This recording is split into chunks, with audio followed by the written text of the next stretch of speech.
राम मंदिर को बम से उड़ाने की साजिश करने वाले व्यक्ति को पुलिस ने 2 हैंड ग्रेनेड के साथ गिरफ्तार किया। आपको बता दें कि अयोध्या के राम मंदिर को हैंड ग्रेनेड से उड़ाने की साजिश थी। गुजरात एटीएस ने अब्दुल रहमान नाम के संदिग्ध आतंकवादी को फरीदाबाद हरियाणा से पकड़ा है। उसके पास से 2 हैंड ग्रेनेड बरामद हुए हैं। सूत्रों का दावा है कि सोशल मीडिया के जरिए उसने आतंकी संगठन से जुड़े होने की सबूत मिले हैं। गुजरात एटीएस ने फरीदाबाद एसटीएफ और इंटेलिजेंस ब्यूरो आईबी की टीमों के साथ सोहाना रोड के पाली इलाके में रविवार रात 4 घंटे सर्च ऑपरेशन चलाया। जांच के बाद एटीएस अब्दुल को अपने साथ गुजरात ले गई। अब्दुल का घर राम मंदिर से सिर्फ 36 किलोमीटर दूर मिल्कीपुर में है। वहां राम मंदिर की रेकी भी कर चुका था।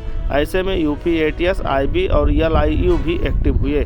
सोमवार को गुजरात एटीएस की टीम मिल्कीपुर पहुंची। अब्दुल्ला के घर में 2 घंटा सर्च ऑपरेशन चलाया।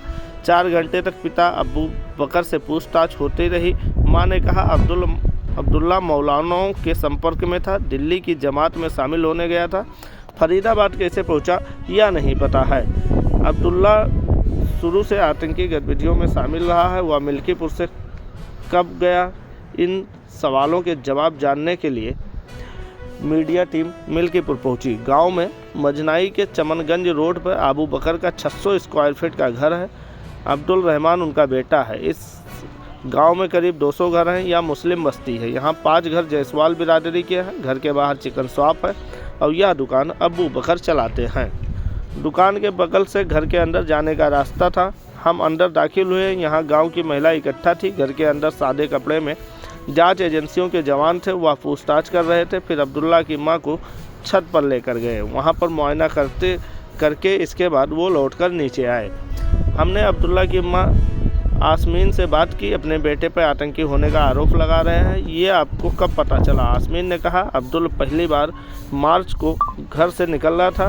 बोला कि दिल्ली में दोस्त से मिलने जा रहा हूँ, 3 दिन में लौट जाऊँगा। दिल्ली में निजामुद्दीन में कोई मखराज होनी थी, शायद उसी में शामिल होने गया था।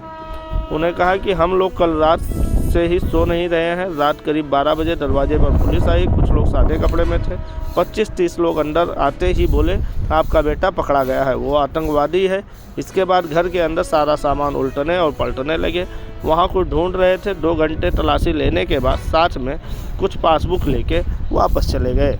आसमीन ने कहा कि सोमवार सुबह 9 बजे पुलिस दोबारा घर आई। मेरे शौहर को अपने साथ ले गई। इनायत नगर थाने में अबू बकर को 5 घंटे तक रखा। यहाँ उसके अब्दुल को लेकर पूछताछ हुई। शाम करीब 4:30 बजे पुलिस ने अबू को छोड़ दिया। मीडिया टीम ने जब अबू से पूछा कि क्या अब्दुल्ला से आपकी बात करवाई गई, तो उन्होंने इनकार किया। कहा, पुलिस वाले जो पूछते हैं मैं जवाब देता रहता हूँ। एक बार फिर हमने मां आसीन से पूछताछ की। पूछा कि अब्दुल मिल्कीपुर में क्या काम करता था, तो उन्होंने बताया कि ज़्यादातर बीमार ही रहता था। 5 साल से ई रिक्शा चलाता था। कुचेरा बाज़ार से किन्हूपुर तक हर दिन 500 से 700 रुपये कमाता था। वह हाई स्कूल तक पढ़ा हुआ है। घर का इकलौता लड़का है। उसकी 3 बहनें हैं। बचपन में ही हमें पता चला कि उसके दिल में छेद है। ऑपरेशन करवाया गया। अब भी दवा चल रही है। परिवार के मुताबिक अब्दुल 6 महीने पहले भी जमात के लिए गया था। 4 महीने वहीं रहा। इसके पहले वह फैजाबाद और वहां से दिल्ली, फिर विकासापट्टनम गया। अब्दुल 5 वक्त की नमाज पढ़ता था। वह अयोध्या चौक के रहने वाले हजरत उस्मान मौलाना से मिलने के बारे में कई बार जिक्र कर चुका है। अब एसटीएफ गुजरात वाली ले गई।